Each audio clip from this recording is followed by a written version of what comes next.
Welcome, everybody. Today, we're going to talk about self-expression and immersive experiences and on platforms like Roblox, a topic of our ongoing research in the quest to understand the growing consumer interest in digital fashion and self-expression through digital identity and avatars. Creating, dressing up, and customizing avatars is part of every user journey on Roblox. People have been doing this for over a decade on our platform. That's how 70 million daily active users connect and communicate, while spending 2.5 hours on average daily. This way of self-expression is a vital part of people's experiences, especially for Gen Z who are growing up building connections in digital worlds. Today, we published our new 2023 Digital Expression, Fashion, and Beauty Trends Report that focuses exactly on these topics with insights on how Gen Z's self-expression in immersive spaces impacts their physical style, purchasing decisions, and even mental well-being, and what these trends mean for brands and various industries from fashion, tech, and beauty. Next slide, please. So we are so honored today to have such a dream panel joining us, and they're experts both from the physical and digital worlds to unpack this data further. And for the audience, please feel free to put your questions in the Q&A section, and if we have time at the end, we'll be sure to answer them. Okay, let's go to our amazing panel. So I would love it if you could please introduce yourself and mention one, your connection to fashion, the metaverse, and why you think looking at trends and developments with digital self-expression is especially timely topic today. And then please tell us, too, your own metaverse style. And if you don't have an avatar, what it would look like and be dressed like. So I'm going to start with you, Rush. Perfect. Hello, I'm Rush Bogan, and I'm a top digital fashion designer on Roblox. I run a design and consulting firm, RushX, and I get to collaborate with some amazing brands and personalities like Karlie Kloss and Elton John. I've always been obsessed with fashion, and I think that it's extremely necessary to be looking at the digital world because as newer generations are becoming interested in fashion, I think it's important to look at the digital world because that's the main way that users express themselves. And my current avatar is a monochromatic beige outfit with a cozy beanie for the fall season. Amazing. Thank you, Rush. We're going to go to you, Mikhail. Hello, everyone. My name is Mikhail Barilaro. I'm the Vice President Metaverse Ventures at Wootton. I'm in the company for 13 years now, and I have been covering different roles and responsibilities from creative to corporate image and now new business, always with a digital-first mentality. I currently lead the gaming and metaverse strategy through which we create authentic narrative and innovative branding. And if we weren't to do so, we were missing a big point. And with regards to the avatar, I have a different representation of myself. For example, the one avatar that I like that is in Roblox, I'm wearing a Gucci Ancora hat and a very iconic Gucci bag. Thank you, Mikhail. I am also wearing Gucci on my Roblox avatar. Okay, thank you. And we'll go over to Alice. Hi, everyone. My name is Alice Delahunt, and I'm the founder and CEO of Psyche. I feel like there's a Gucci theme here when I talk about my avatar. But before that, I was the Chief Digital Officer and Chief Content Officer at Ralph Lauren. And before that, I led digital marketing and social media at Burberry. But I had to leave to found Psyche and just jump headfirst into this space. Psyche is a platform to discover, curate, and trade digital fashion. And we so believe in digital designers that we also founded the Psyche Collective, which are 10 digital designers who I personally believe are the next generation of major fashion houses in the world, because fashion designers today are designing digitally, and that is so exciting.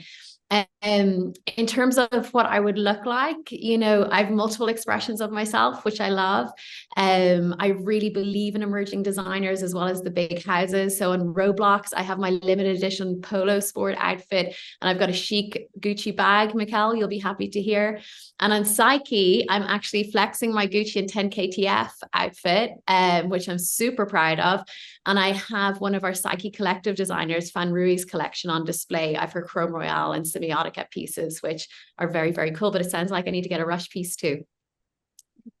Love it. Thank you, Alice. Megan? Hi, everyone. I'm Megan McDowell, and I am the Senior Innovation Editor at Vogue Business. which basically means that I cover anything interesting happening in the tech world. I translate that for a fashion and beauty audience and vice versa. Anything interesting in the tech and innovation world that fashion and beauty brands are doing, I explain why the tech is interesting. First of all, Mikhail, I'm a little surprised you're not wearing Gucci ice cream. I just discovered this idea about the very popular Gucci ice cream. So I've thought this Gucci, what happened to your ice cream? Maybe next time. I also don't have Gucci ice cream. So my style in the metaverse, I will say, is very colorful. One of my avatars has pink hair, which I don't think I would probably ever do in the physical world. My favorite avatar is a big, giant rainbow bumblebee, which strangely I feel like represents me many times. And I also, I tend to be a little bit more sporty. So my style is more sporty, which is actually how I run around the world. But I think in my professional life, I don't dress that way as much. So it's nice in the metaverse to kind of really be me and be seen for me. Thank you, Megan. All right, Caroline. Hi, everyone. I'm Caroline Rushin. I'm Chief Executive at the British Fashion Council. Here at the British Fashion Council, we promote British fashion, but we also look at innovation and disruption in the industry to really think about how we support businesses to tackle those challenges and hopefully to embrace innovation.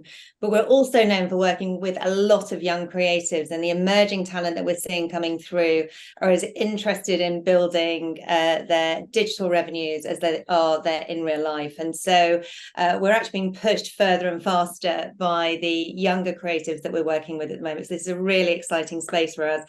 We've also partnered with Psyche on their collective, so a real opportunity to work with digital-only designers. And it was great to see them at London Fashion Week and bring their digital into the real life. I'm sure we'll get into that, Alice. My avatar, I think I need to up my avatar game. You've all made me really shameful, but I would love the idea of just thinking about playing with hair color, makeup, and probably just being a bit more outrageous than I am with my in real life wardrobe. Great. Thank you, Caroline. I love the mixture of the iconic brands, the emerging creators, and the collaborations between the two. Okay, well, thank you again. I love this panel. It's a dream panel of innovators. And let's get into the data on the 2023 Digital Fashion Trends Report now. So as I said, our second report on digital self-expression trends in 2023 and how Gen Z express themselves in immersive spaces and on Roblox is available as of today. So you can find that on our Roblox blog. And research includes survey from over 1,500 Gen Z respondents in the US and UK. And interestingly, we found insights across the two markets are largely similar. And it includes vast platform data from Roblox, where millions of people connect and dress up daily. We started this kind of research last year, getting some valuable early insights on the importance of digital fashion and this way of self-expression. But we are going deeper this year and are excited to talk about the latest findings today. This year, we look deeper into the full spectrum of self-expression through digital identity, avatar makeup, hair, and fashion. And we see in this data just how much authentic self-expression in metaverse spaces means to many people, helping them build confidence and connections in addition to their style. So let's discuss some of the key findings. For Gen Z who grew up in the digital world, self-expression through digital identity and fashion is an essential part of their experience. We see this both in our survey and our platform data, that its importance continues to grow. So you'll see in this report some of these amazing stats. 84% of Gen Z say digital fashion is at least somewhat important for them. 53% of Gen Z say the importance of digital fashion has grown a lot over the past year. And these numbers are just amazing. 1.65 billion digital fashion items have been purchased on Roblox in 2023. And that's up 15% year over year. And 165 billion avatar updates on Roblox in 2023. And that's up 38% year over year. So you won't be so surprised to see over half, 56% of Gen Z say styling their avatar is more important to them than their physical style. And as we saw last year already, that for many Gen Z, their physical style is often inspired by their avatar style. This year, asking if they were ever inspired to dress up in the physical world based on what their avatar or other avatars were wearing, the vast majority said yes, and over half who are very or extremely inspired. So how did their avatar style affect their physical style? We'll look through some of these stats here. 42% expanded the kind of fashion styles they wear, 37% changed their hairstyle, 34% wore bolder fashion styles and colors, 29% colored their hair, 29% became more open, comfortable dressing in a more gender fluid style, and then 25% often said they try to look like their avatar. And it's no surprise with the panel and how your avatars either look just like you or something that you inspire to be. So I'd love to hear from the panel. Rush, let's start with you. Given your personal experience as a Roblox community member and designer, why does self-expression via digital fashion continue to grow in importance? And why is it so important, particularly for Gen Z users, from your experience on the platform? Definitely. Thank you so much for the question. I think a main big point is that Gen Z is at the age range where experimenting and figuring out your own identity is like the perfect time. And virtual fashion is exactly how you do that, because you don't have to take huge risks. Like, you can do that online. You're not showing your face. You're able to really express your identity online. And I think that's what's so great, especially about Roblox. But it's a safe way to experiment. And also, younger generations might not be able to afford real world expensive high fashion, and on the platform it can be much more affordable, and there are great ways to test your own fashion style and sense with a realistic price range, which I think is a great way to really express yourself on the platform. Also, you're not really limited by gender or physics on the platform. You're able to express yourself on many different levels with many different avatars and show a different personality, which I love so much. Yeah, I agree. I love that there are no physical limitations, so you can use your imagination. Okay, Megan, one of our community creators recently said about fashion on Roblox that it's not necessarily the expansion of the fashion industry, but rather a beginning of a new one. Would you agree, or what do you glean from this data as related to the future of the fashion industry? Thank you so much for the question. I think that's a very interesting question, and I think it depends how you define the fashion industry, because if you define the fashion industry as representing culture, representing self-expression, representing emerging talent and desire, I think very much Roblox and the ecosystem, the fashion and beauty ecosystem, is very much the fashion industry. If you define it through a more traditional lens, which is how clothes are made and worn, it's very much a different industry. And I think what's so interesting about digital fashion is that not only does it look different, but the way you make it is different, the way you buy it, where you wear it is different. But I think if I had to give like a binary yes or no answer, I would say, and this might disagree with the other creator, I would say it is the fashion industry, because it is where culture is going. It is self-expression, it is creativity, it is joy. So I would love to see it included as another dimension of the fashion industry personally. Yeah. Great, thank you. And Caroline, the stat on over half of Gen Z saying styling their avatar is more important to them than their physical style. What do you think is the learning here for the fashion industry and designers? Well, I think is for those businesses that maybe aren't thinking about digital at the moment, it is a very, very good way to get their attention, I think.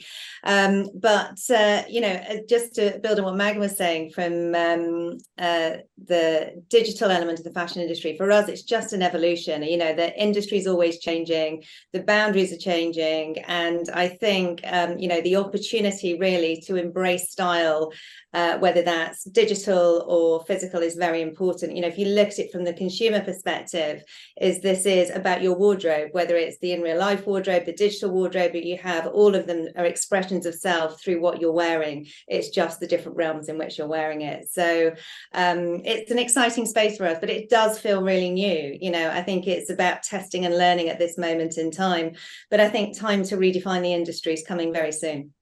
Yeah. Right. I think, fashion is about self-expression, it's culture. It's so whether you're in the physical or digital worlds, it's fashion. So, okay, let's dive into brand recognition and how it matters in the metaverse. So many brands are curious about the impact on the physical world's behavior once people wear or try their items on in immersive spaces, for example, on Roblox. Well, this year's research sheds some light on it, with most Gen Z saying they're likely to consider a brand that they wear or try on virtually on their avatars in the physical world after. So we saw it in the focus groups as well with Alo Yoga Experience visitors last year. And we're going to go through some of the stats here that once Gen Z try or wear a popular brand's item on their avatar, they are likely to consider this brand in real life. So 84% said at least somewhat likely, and 50% said they're very or extremely likely. So I'm going to go to Alice and Mikhail on this one. Interested in your thoughts about avatar items driving purchase consideration based on your Roblox ventures. So Mikhail, starting with you, with Gucci Garden, Gucci Town, Gucci Ancora, what do you think? What do you think about this? Thank you, Christina. Yes, I mean, you mentioned a lot of activities that we have done through the years, confirming our testing and learning approach. And our focus since the very beginning is being always building and maintaining a strong brand identity, and actually open a dialogue with an authentic narrative with those communities. Through the digital items, we wanted to give an opportunity to the global Gucci community and more to experience the brand differently. Indeed, as we were saying previously, the world is becoming more and more connected, and it's worth noting that the digital space in general are becoming always more entertaining and immersive. So you are immersed in something that is is an extra layer, and also I think it's worth noting that the lines between digital and physical going forward, and actually already is happening already, they are blurring. More and more there is a kind of influence between each other. I think Alice, she probably will mention, but we collaborated also with Pet Liger, and the designer recreated a futuristic version of the Gucci loafer, of an iconic piece, which also it was in the metaverse, but it wasn't in the metaverse. So at the end, it's not just about probably digital items. It's also about, and more importantly, about the storytelling.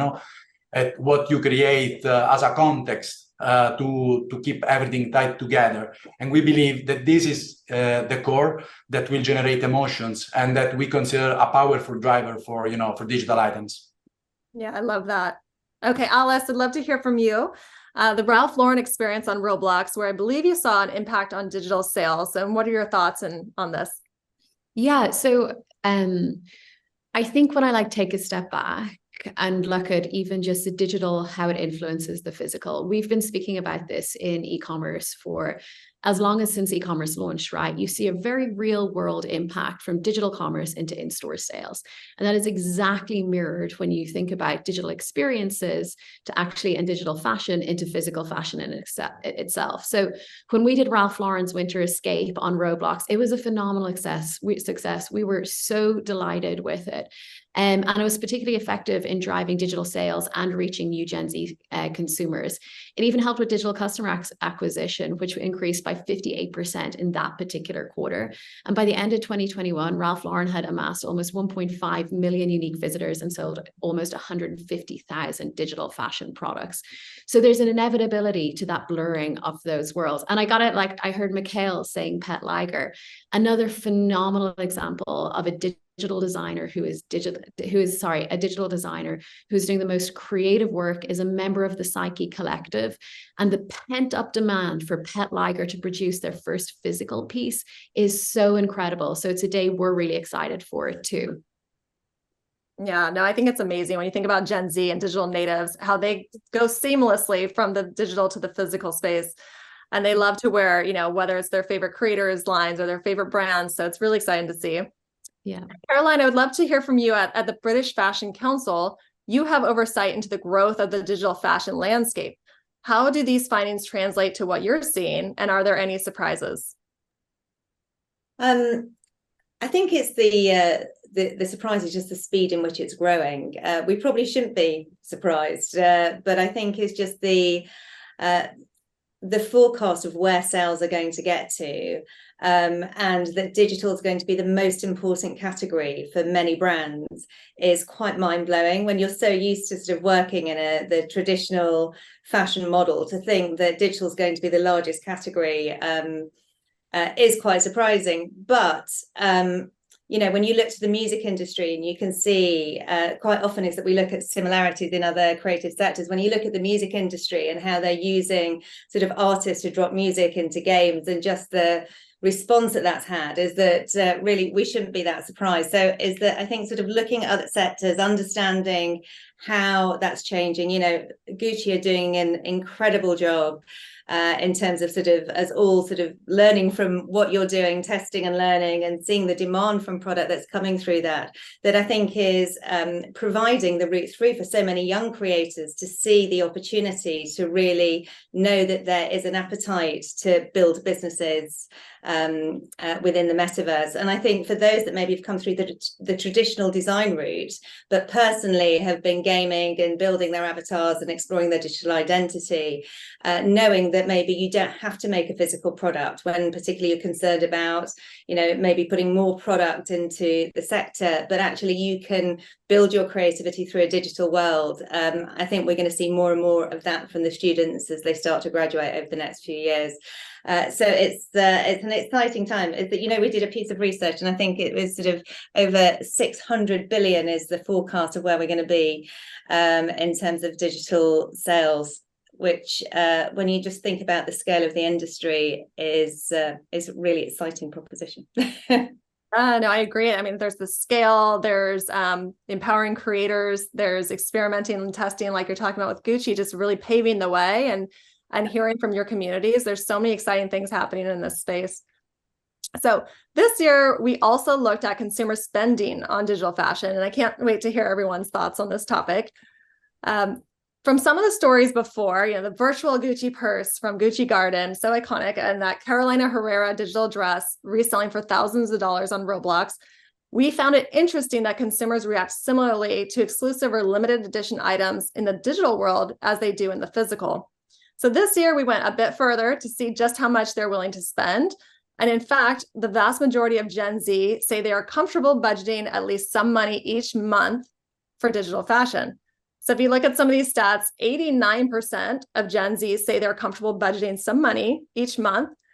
And when we saw Gucci Ancora, in less than 1 hour, there were 10,000 Gucci Ancora hair items sold out, which is absolutely amazing. And then $10,000 paid for a single edition Monster Cat ruby pendant, which was sold within minutes, and a 1,600% increase from original price of a top-selling Crush item. So I'd love to hear from some of the panelists, and we'll start with you, Mikhail. Gucci has experience introducing many successful limited items on Roblox. So coming from such an iconic brand, how do you think about designing these must-have pieces at Gucci that people line up for? And how might it impact both your digital and physical world designs? Well, yes, I mean, you mentioned the Gucci iconic bag, and then, now with Gucci Ancora, there was, at the time with the Gucci Garden, it was mind-blowing for us to see the number of people queuing to get the digital item. And, this same pattern then repeating on each of the experiences that we created, which wasn't just content, it was an experience.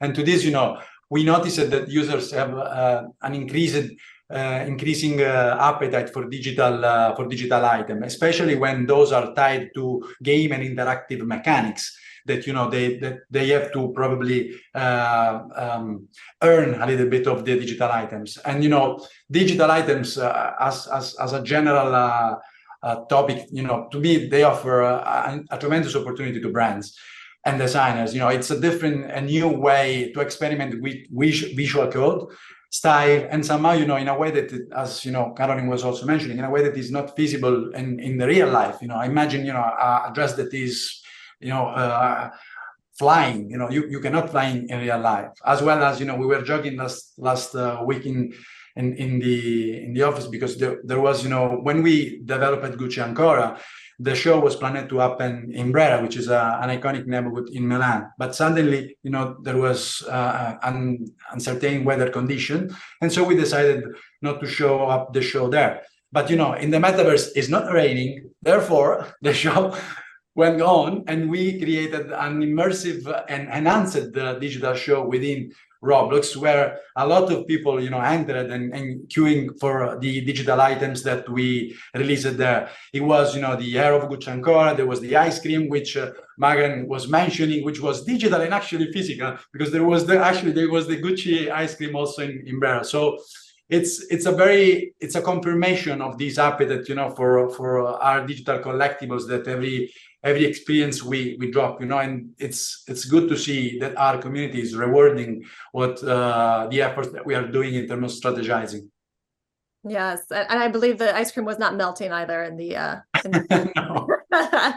Yeah, no, it's exciting when we think back to, Gucci Garden, the idea of bringing this amazing exhibition to the world, and just, more and more people are realizing the scale that you can really reach in this space. So really amazing. And Rush, I would love to hear from you. What was it about your crush items that made it such a must-have for Metaverse wearers? And how do you think about engaging the community and pricing your digital items in this context? Definitely. Well, I just do want to say, though, too, I've been always obsessed with the Gucci drops. I'm always there, and it's really fun to participate in them because they interact with the community, and that's really important with Crush, too. But we really wanted to create exclusivity and trendy wear that almost imitates real-world streetwear brands. And so the whole mission with Crush is to imitate that and look at trends, real-world trends, what's happening right now in the fashion industry. But we also wanted to create exclusivity with our drops, releasing them at random times. And a great way we were able to engage our community was we created a Discord server, and we posted on there 2 minutes before. We would say, we're not telling anybody the timing, except if you're interacting with us. And so what we did is we created a great community, and they would join our group on Roblox too, which I think we've amassed about 40,000 members on, a great community who's constantly interacting, giving us more ideas. And that's what we love so much. It's because we actually listen to their feedback.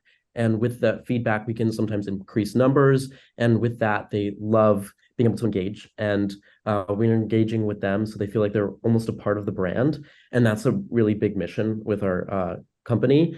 And we're pricing consciously. So one big thing is we're creating some free items. So if a user doesn't want to spend a lot of money, they can still interact with our brand. And with that, we're selling out immediately with our even paid items, because the free items are selling out immediately too. So people want to get a piece of Crush. And so with that, they will be willing to spend up to, I think, 6,000 Robux on things that were originally just like 100 Robux, which is really, really interesting and exciting. We're seeing huge increases with that. And what we do too is we find it very important to put the same amount of work and high quality into every type of item. That includes the free items. So you're expecting the same kind of quality.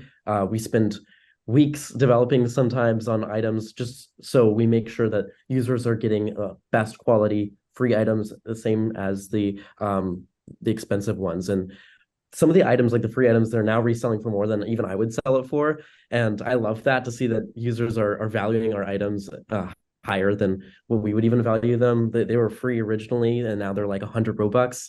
Normally I price it at around 50. And that's what I love so much about this brand specifically. Yeah, and I just want to highlight what you were talking about with community and really letting them be a part of your brand, but also getting their feedback and listening to them, because I know that that's very important to them, and it feels more authentic. So it's really great. Yeah, definitely. And Megan, would love to hear from you. So last year you covered the $5,000 resale of the limited edition Carolina Herrera dress on Roblox. What do you make of Monster Cat's ruby pendant priced at $10,000 selling out in minutes this year? And what is the value and experience of digital items here? Yes, I think this whole conversation that we're having about price and exclusivity is so fascinating to watch and learn, and to hear what, all the panelists are saying and how you strategize around that. I think it's a very interesting question. You mentioned the Carolina Herrera dress. We talked about the Gucci Dionysus bag. I think these were all very pivotal moments in like the wider culture's understanding of the value of digital goods. So just like a recap on those quickly. So the Gucci Garden was like the first Roblox branded experience I covered. And obviously, Mikhail, you can explain it better, but there was a bag that was limited edition that you could, there was quests and there's different interactivity moments. And some people could acquire this bag, which was not priced at an inaccessible price. It was very accessible and friendly to the average player. And I think we all kind of gave it a second look, when, you know, the investor Alexis Ohanian, who also invests in Psyche, and he's a big digital fashion proponent, he created this viral tweet that said, you know, this Gucci bag resold among community members for more, the equivalent of more than it would sell in stores, the same style. And I think that was quite a moment that illustrated that value in digital goods is not measured necessarily how the traditional fashion industry might have normally measured it. Value is measured in terms of exclusivity, desirability, and what value it brings to the person. It's not just the physical materials. It's not like, oh, the leather, you know, is from here or whatever. It's a lot more intangible, but I feel like the fact that the community can literally put a price on it, that defines what the value is. So getting to your question, we saw the Carolina Herrera dress, which resold. So a little background there. The model, Carly Kloss, closed a physical fashion show wearing this beautiful floral gown that was on the runway that no one could wear unless you were Carly Kloss in that moment. No one could wear it that day, that week, or even that month. But actually, she worked with the brand to digitize this item, and the brand sold it, and then it resold peer-to-peer for, you know, the equivalent of about $5,000. And someone was able to wear it on Roblox immediately after seeing it on the runway, which isn't physically possible otherwise. And then we see this $10,000 necklace from Monster Cat. And I think an important distinction about that necklace that really stands out to me is that the Gucci and Carolina Herrera examples are amazing, but they are peer-to-peer. So it's essentially the resale market. The original brands did not list them at such a high rate. This is the first time that the original IP holder, the creator, the brand, listed something at such a high price, and it was a one of one. I think it was a very bold strategy, and I actually think it's interesting that it was from a musical artist and not a fashion brand, because I can imagine the wider industry might have been critical if a big successful fashion brand went out there and offered something for $10,000.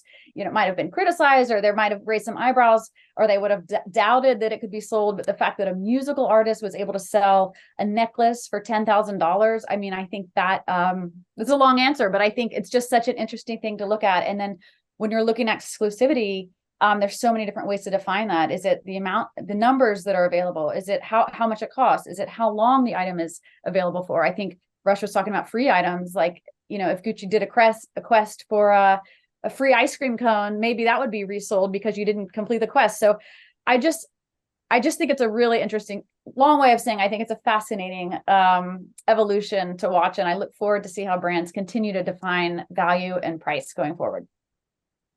Yeah, and I think when you were talking about Monster Cat, getting into digital pieces, it's the same thing for fashion brands who are starting to get into expanding what their brand can be. You know, with Tommy Hilfiger launching emotes. Yeah, so the dances from Elton John. I mean, how else could a brand sell a dance? Like, that's so cool.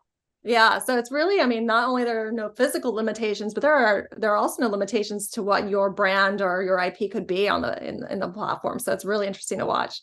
I open it up to the other panelists. I'd love to hear your thoughts on what sells in the metaverse, why it's so important to Gen Z, and scarcity is interesting to look at. I'll take a little something. And it was really interesting for me personally at Ralph Lauren, because I know all the examples Megan was talking about so well. You know, we watched this really interesting behavior happen, because remember, from a resale market, like physically, that's really hard to do, right?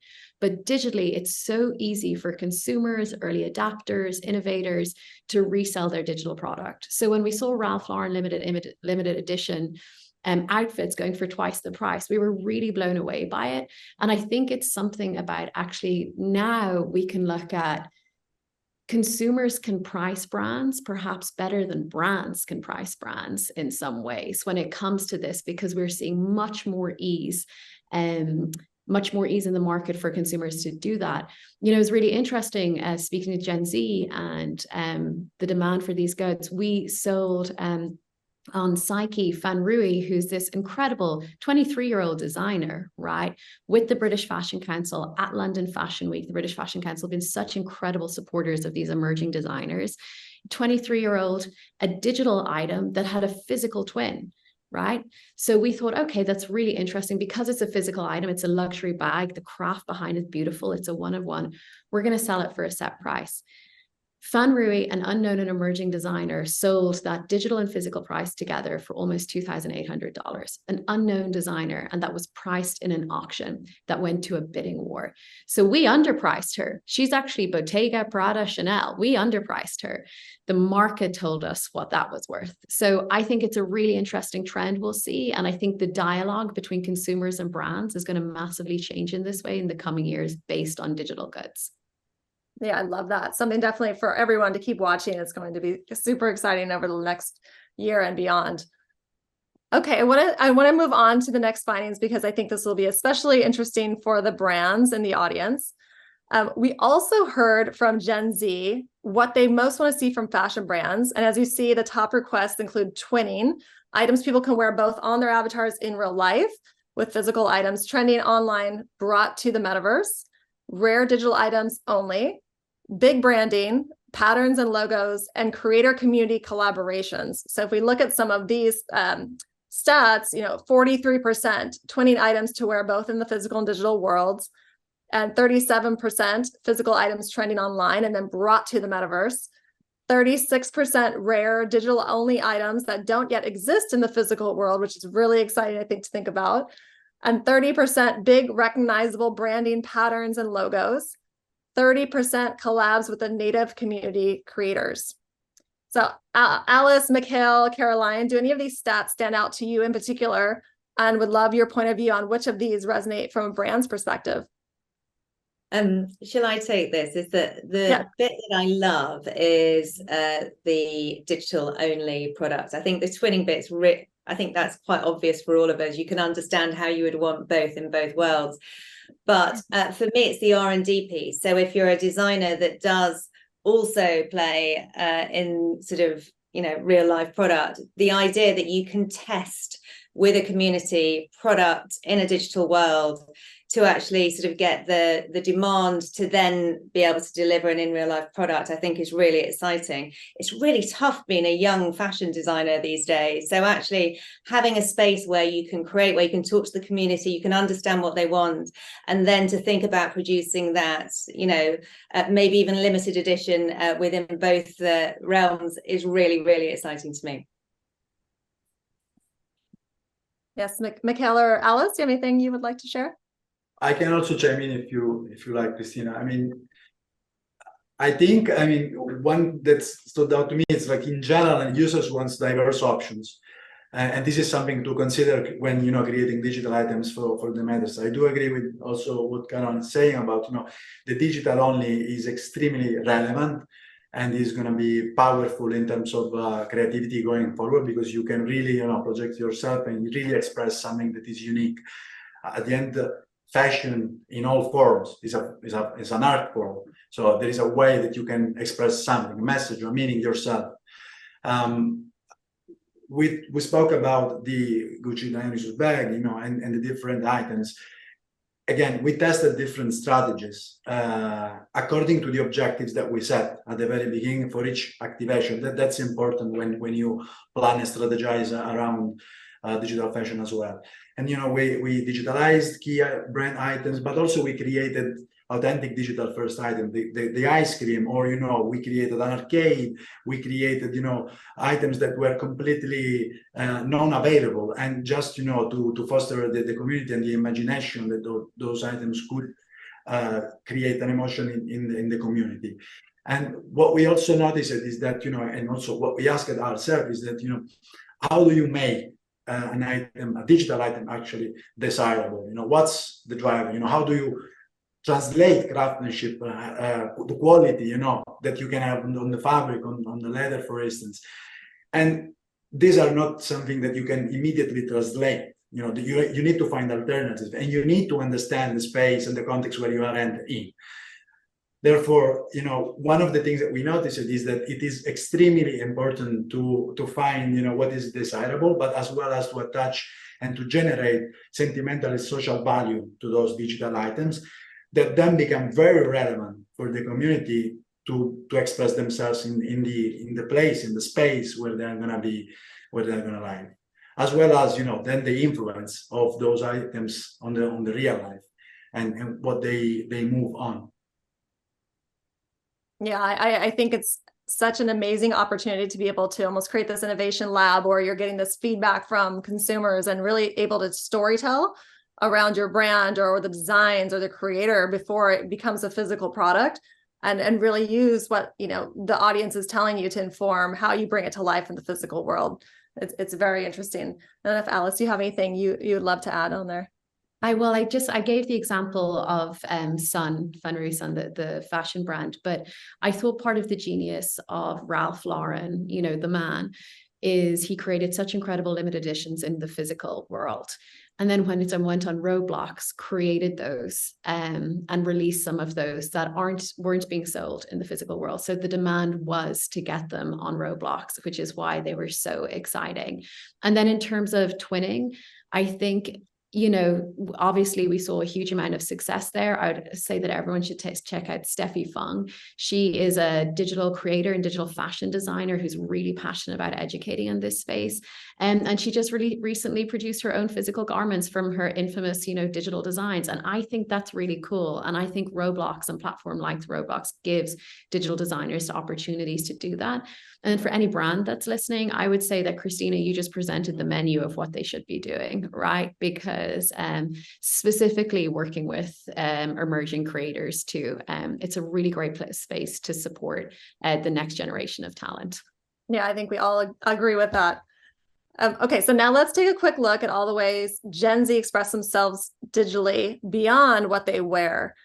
So expression is more than just fashion. And on a Roblox platform, the data tells us that Gen Z is finding ways to express themselves from head to toe. And this includes things like emotes, auras, hair, and makeup. In the physical world, our style encompasses hair and makeup, how we feel, body language. And we are seeing lots of growth in these areas. So when we think about 35% of Gen Z survey respondents say it's important for them to customize their avatar makeup daily or weekly. 139 million hairstyles were purchased this year alone by Roblox users, and this is up 20% year over year. And 9.8 million Roblox users bought emotes, which is up 64% year over year, which I know we brought up emotes, and it's fascinating to see how extremely fast this has grown in popularity. So Rush, as a creator, I'd love to hear from you. Have you experimented with these different ways of expression in addition to clothing with things like emotes, hair, makeup? And what have you found most interesting or what resonates most with the community? Yeah, definitely. I always create usually male hairstyles. And my good friend BunXH, he also creates female hairstyles. And so we work together closely in seeing what's trending in the field right now. I always see, same with digital real world fashion, people are using real world trends to express themselves with hairstyles. And I'm able to stay up to date by just checking on social media apps and seeing like what people are actually wearing with hairstyles. And so, but you know, it's interesting because the messy hairstyle is kind of in trend right now. And I think that people love to go to the next level with fashion on Roblox. And I think we're seeing that, and we're showing people express themselves more on the platform. And what's so cool is that I'm able to kind of modify and make it even more expressive with even more messy hairstyles, that things that you couldn't technically do in real life. There's a lot of hair that I like to make. And so does my friend. He creates a lot of hairstyles that almost you can't really do in real life. They're fuller, they're just much larger. And that's what's so great about the platform, is you're able to really do that. And what I also do is I do some more fun colors, like one of my most popular hairstyles right now is a black to white fade or a black to red fade. It's interesting because I wouldn't see that in real life, and very few people would do that. And so it's really fun to see people expressing themselves with hairstyles. I mean, that's like the most popular thing. People are like, thank you so much, Rush. Like, I'm able to really show off my personality with that. And that's what I love so much, is seeing community feedback and seeing how people, I mean, that's like the most important thing on the platform, I would say, at times. People expressing themselves with hairstyles and emotes. Yeah, I love it. I'll have to go try out your black to white fade on my avatar.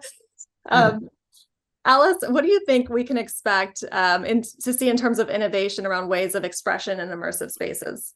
Yeah, I think actually Rush touched on it so beautifully, and he spoke a lot about it, self-expression. And how important it is in that space, and also like the fun that you can have around it.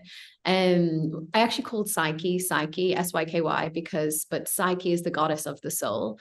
And I think in spaces like Roblox, you have this unique advantage and ability to be able to express your innermost self. I think fashion is an amazing way to do that. And I think Megan said something beautiful about like, what is fashion, you know? And I think we're going to see a lot of innovation where today we see it as like clothing like this, but as you're doing in Roblox and as the future evolves, there is going to be so many incredible moments around that actually your entire identity is fluid. And I think it is one of the most fascinating things in the world, watching some friends' children show up in one way in the physical world and then show up as a totally different entity for that day based on what they're feeling in Roblox. It's one of the coolest things. It really and truly is. But I do think it means we have great responsibility, right? And I think that's something that I know Roblox feels deeply too, that as we're building in the way we are when building as well with Psyche, that we are building with a much more diversified group of people behind the designs, behind the creative, behind the platform, because we want environments that show up for everyone, just not just one demographic. And I think that gets really exciting because I've spoken to designers like the Psyche Collective who are from 10 different countries around in the world, different lenses, different cultural backgrounds. Some of their cultures have pieces of clothing that we don't have in the Western world, for example, that in Ireland I didn't grow up with. And the way that can come to life in the metaverse is so phenomenal and so exciting. And I truly think it's the future. Yeah, I love that you said that. For me, it's also important that you can feel like you can be anybody that you want to be, whether or not you could do that in the physical world. This space allows you to do that. And on Roblox, our focus is safety and civility and providing environments where you can feel like you can be anybody that you want to be. And so we're moving into the next slide really on authenticity and how people, the psychology behind how they express themselves, their avatar. It's very interesting to see the findings here. So we know authenticity is incredibly important for Gen Z. One finding that stood out from us in the survey is that most members of Gen Z strive for a unique avatar look and want to look good in the metaverse for themselves rather than for others. And I think that's very important to think about the future of how people are going to express themselves. So when choosing their avatar look, if you look at the stats here, 62% of Gen Z care a lot that their avatar looks good to them versus 37% to others. And 2 times the respondents believe that they are less judged on their looks in the metaverse than the physical world. 2.2 times more likely to say expressing themselves in immersive spaces feels better than on social media. And 40% say it's easier to present their authentic selves in the metaverse than in the physical world. So I'd love to hear from the panel on this one. Megan, let's start with you. Why do you think this is the case for Gen Z in immersive spaces, that they are able to express themselves more authentically and freely? And do you think we will continue to see this in Gen Alpha as they grow up as well? I think this is such an interesting conversation as well. And I think an important point is this idea of like how it helps your mental health. Because I know in the study results that I looked at, there was an acknowledgement of how it helps your mental health. And I totally get that. I'm not Gen Z. So to answer your question specifically about Gen Z, I think that's probably because they're the ones who are actually using these technologies and probably have experience there. But I think that anyone, any age, who has the chance to create an avatar that represents their innermost self, I think will have these same benefits. So I think Gen Alpha, millennials, geriatric millennials, dare we say, all have access to this effect because it's so much about how you're seen. And there's this idea in mental health to be seen is incredibly healing and it's incredibly important. So, you know, when I share like a rainbow bumblebee and people are surprised, but then they see me better, it actually helps me feel better about myself and my self-expression. So I think this is a very important detail. And I think what's so interesting, you know, I was thinking about this, when you create something digitally, you can control every detail that people use to judge you. So, you know, you're born into a certain body, you are a certain age, your hair is a certain color. You can modify this to, you know, to some extent, but this is what people use to judge you and evaluate you. And if you have control over all those elements, how freeing is that, you know, I think the study said people aren't as judgy. Well, maybe they're not as judgy because they're actually judging you on what you want them to judge you on. So it doesn't feel as judgy. And I also think it's very cool that it's sort of like a great equalizer. I'll never forget when I was playing in the Gucci garden in 2020. I think it was 2020, right? It was like, yeah. Okay.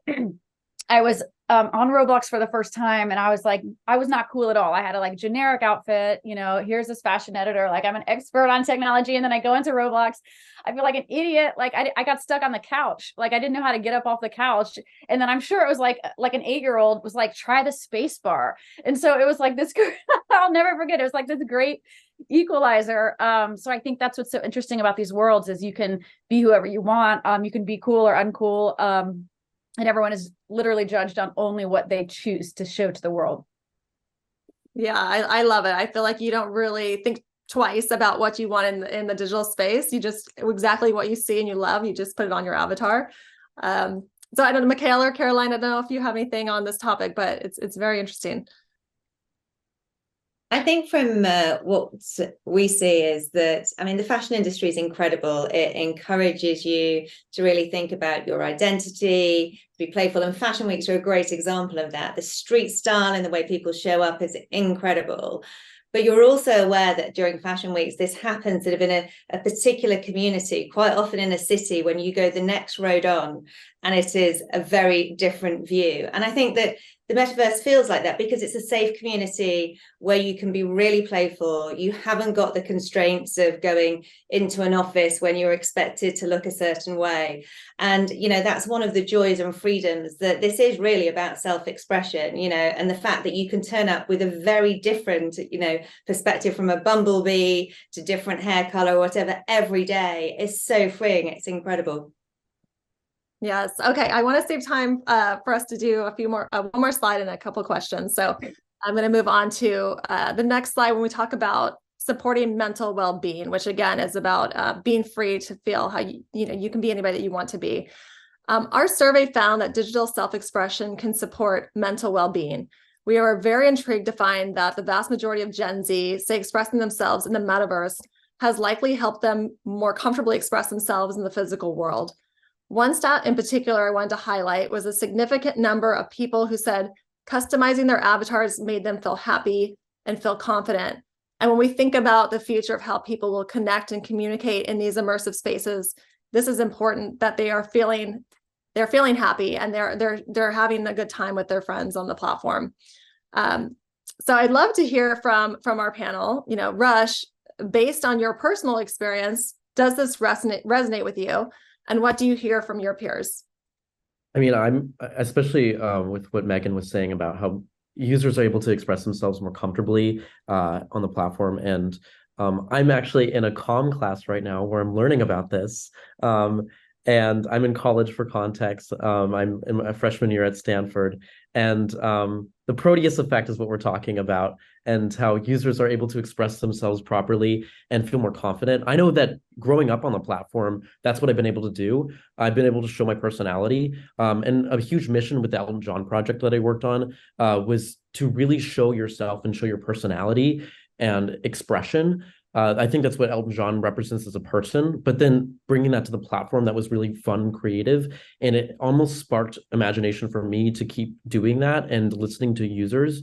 There are so many people that have come to me, and I've a little bit talked about this before, and just said how much it means to them to be able to express themselves with the virtual world, because so many people aren't comfortable necessarily in the real world. And I've got friends from all across the world that I've been able to meet through Roblox, and they might not be able to express themselves as much because of stereotypes in their area. And the great thing about the virtual world is that you don't have to really show your full name and everything. You're able to really express yourself, and that's what I think is so important. And it's really heartwarming to see these stats. I think, especially 45% of people being happy, because of virtual fashion. I know real world fashion makes me feel really happy, and it makes me feel really happy when people compliment my outfit, almost on Roblox. Like when I'm walking around, people say, "Oh my gosh, I love that." Or I see people recreating my outfit. I've got so many people that have like the exact same outfit, and they're like, "Rush, look, I dressed up as you." Like, it's the most meaningful thing to me ever, because they're wearing my hairstyle, they're wearing items that I've made. And because it's almost like seeing my art on someone else. And that's what I love so much about expressing yourself virtually, is that you're able to show yourself. And I think it's great how accessible it is. And especially with like the Gucci pricing and having original ideas, and it's just, I love it so much. And there's so many great forums for connection and talking to other users and being able to express yourself, which I love so much about the platform specifically. Yeah, no, it's great, Rush, to hear from you as being a creator on the platform and how happy it makes you to see people wearing your designs and sharing it with others. I know we could spend so much time on this topic, but I mean, I want to hear from the panel if you have any quick thoughts on what this means for the future. So I'll open it up. I'll just say that I think it's phenomenal. I would agree with everything Rush said. I thought Clinique did a really amazing thing when they launched a campaign called Metaverse Like Us, because they saw that avatars who are women, people of color, or had skin issues traded for 40% less of the value. And instead of turning their back to that, they celebrated women, people of color, and skin issues, and did incredible makeup collabs. And I think it's a really great opportunity for brands to play in the space.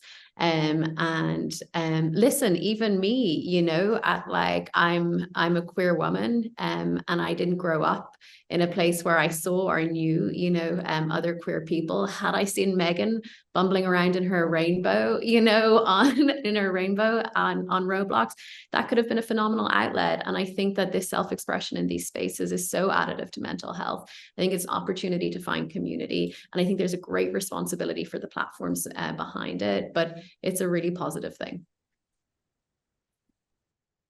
Yeah, I agree. I mean, the idea of the metaverse being a place where everyone is welcome, and it's tremendously powerful. You know, the idea of come as you are, it's really important, and you know, it aligns with, you know, the core values at Gucci, where diversity and inclusion are at the core of the brand DNA. And important values we try always to push on all what we do, especially, you know, for instance, you know, I can mention we also have a gaming academy where, you know, there is diversity and coaching, you know, a key element that we take seriously, with also other partners involved. And the fact that, you know, how you express yourself in the metaverse is positively impacting your true self on specific generation, because, you know, they spend more time now, is I think is helping going to look at the future with a brighter appeal. Yeah. Caroline, Megan, if you have anything to wrap us up with.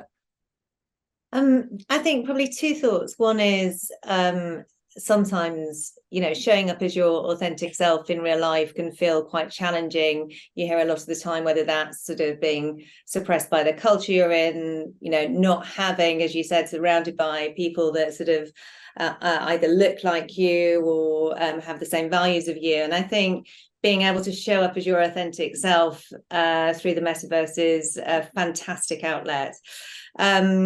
And it's creativity, and creativity brings joy to everybody, I think, is that having that creative outlet and experimentation is so good for your mental health, both in real life as it is in creation in digital worlds as well. So yes, I think any opportunity for everyone to be able to just experiment and be more playful, I think is will take maybe a little bit of light relief from some of the challenge of the world around us.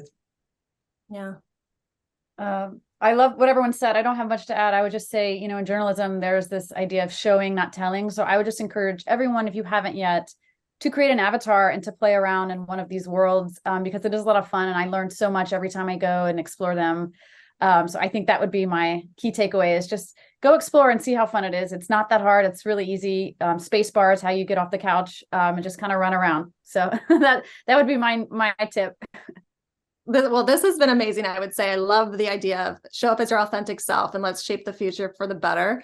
Unfortunately, I believe we're out of time. There were questions that were asked, and we're going to make sure we get back to those people that answered or asked the questions. But I just want to say thank you to everybody who joined the amazing panel today in the audience, but also our amazing panelists who are so innovative, who are really paving the way. And we continue to see excitement, and we're excited for what 2024 and beyond is going to bring. So thank you, everybody, once again for joining. Thank you. Thank you. Thank you for having us. Bye-bye. Thank you so much. Bye-bye.